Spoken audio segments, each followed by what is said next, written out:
राष्ट्रीय सुरक्षा सलाहकार अजीत डोभाल भी चीन यात्रा के दौरान भारत और चीन ने सीमा विवाद को सुलझाने के लिए 6 बिंदुओं पर सहमति बनाई। इन सहमतियों में सीमा पार पर्यटन यानी कि तिब्बत जैसे क्षेत्रों में सीमा पार नदियों पर सहयोग और नाथुला सीमा व्यापार को बढ़ावा देना शामिल है। डोभाल ने 5 साल के अंतराल पर आयोजित भारतीय प्रतिनिधि मंडल का नेतृत्व करते हुए 23वीं विशेष प्रतिनिधि वार्ता में भाग लिया।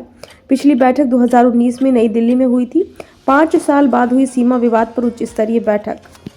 चीन के विदेश मंत्रालय ने बताया कि ये बैठक बुधवार को बीजिंग में आयोजित की गई। ये 5 वर्षों में दोनों देशों के बीच पहली बैठक थी। कजान बैठक में दोनों देशों के नेताओं द्वारा लिए गए महत्वपूर्ण निर्णयों के आधार पर चीन के विशेष प्रतिनिधि वांग यी और भारत के विशेष प्रतिनिधि अजीत डोभाल ने सकारात्मक और रचनात्मक चर्चा की और 6 सहमतियां बनाई। बैठक का मुख्य उद्देश्य लंबे समय से चले आ रहे सीमा विवाद को हल करना और द्विपक्षीय संबंधों को मजबूत करना था। दोनों पक्षों ने सीमा पर शांति और स्थिरता बनाए रखने के साथ साथ अलग अलग क्षेत्रों में सहयोग बढ़ाने पर सहमति जताई। सीमा विवाद के समाधान के लिए प्रतिबद्धता। चीन के विदेश मंत्रालय ने कहा कि दोनों देशों ने सीमा विवाद पर हुई प्रगति की सकारात्मक समीक्षा की और इस प्रक्रिया को आगे बढ़ाने के लिए राजनीतिक दिशा निर्देशों का पालन करने पर सहमति व्यक्त की। दोनों पक्षों ने यह भी माना कि सीमा मुद्दों को व्यापक द्विपक्षीय संबंधों के दृष्टिकोण से देखा जाना चाहिए ताकि इस संबंधों को प्रभावित न करे। उन्होंने 2005 में तय किए गए राजनीतिक दिशा निर्देशों के अनुसार निष्पक्ष, तार्किक और पारस्परिक रूप से स्वीकार्य समाधान की दिशा में काम करने का संकल्प लिया। सीमा प्रबंधन और स्थिरता के लिए कदम। सीमा क्षेत्रों में स्थायी शांति और स्थिरता सुनिश्चित करने के लिए भारत और चीन ने प्रबंधन और नियंत्रण तंत्र को मजबूत करने, विश्वास निर्माण के उपायों को बढ़ावा देने और स्थायी समाधान की दिशा में कदम उठाने की सहमति जताई। इसके अलावा दोनों देशों ने सीमा पार आदान प्रदान और सहयोग बढ़ाने का इरादा व्यक्त किया। इसमें भारतीय तीर्थयात्रियों की तिब्बत यात्रा को फिर से शुरू करना, सीमा पार नदियों पर सहयोग बढ़ाना और नाथुला सीमा व्यापार को सुगम बनाना शामिल है। विशेष प्रतिनिधियों की बैठक को मजबूत करने पर सहमति।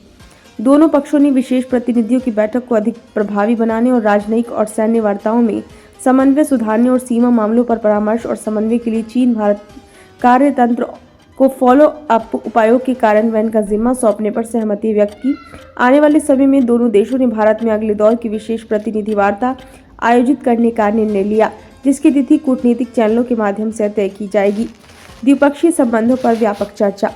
सीमा विवाद से आगे बढ़कर दोनों देशों ने द्विपक्षीय, क्षेत्रीय और अंतर्राष्ट्रीय मुद्दों पर व्यापक चर्चा की।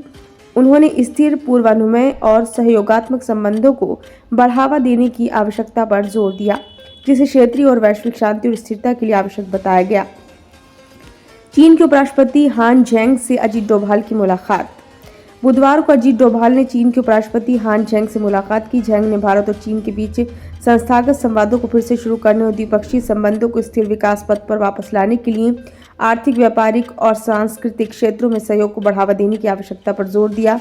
झैंग ने कहा, भारत और चीन जैसी प्राचीन सभ्यताओं और उभरती शक्तियों का स्वतंत्रता, एकजुटता और सहयोग पर टिके रहना वैश्विक प्रभाव और रणनीतिक महत्व रखता है। दोनों पक्षों को नेताओं द्वारा तय किए गए महत्वपूर्ण निर्णयों को लागू करना चाहिए और उच्च स्तरीय संवादों की गति बनाए रखनी चाहिए।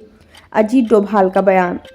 डोभाल ने कहा कि 5 साल बाद सीमा मुद्दे पर विशेष प्रतिनिधियों की बैठक फिर से शुरू होना दोनों देशों के नेताओं द्वारा लिए गए निर्णयों को लागू करने की दिशा में एक महत्वपूर्ण कदम है। उन्होंने कहा कि भारत और चीन के साथ रणनीतिक संवाद को मजबूत करने, परस्पर लाभकारी सहयोग का विस्तार करने और द्विपक्षीय संबंधों के विकास में नई ऊर्जा डालने के लिए तैयार है।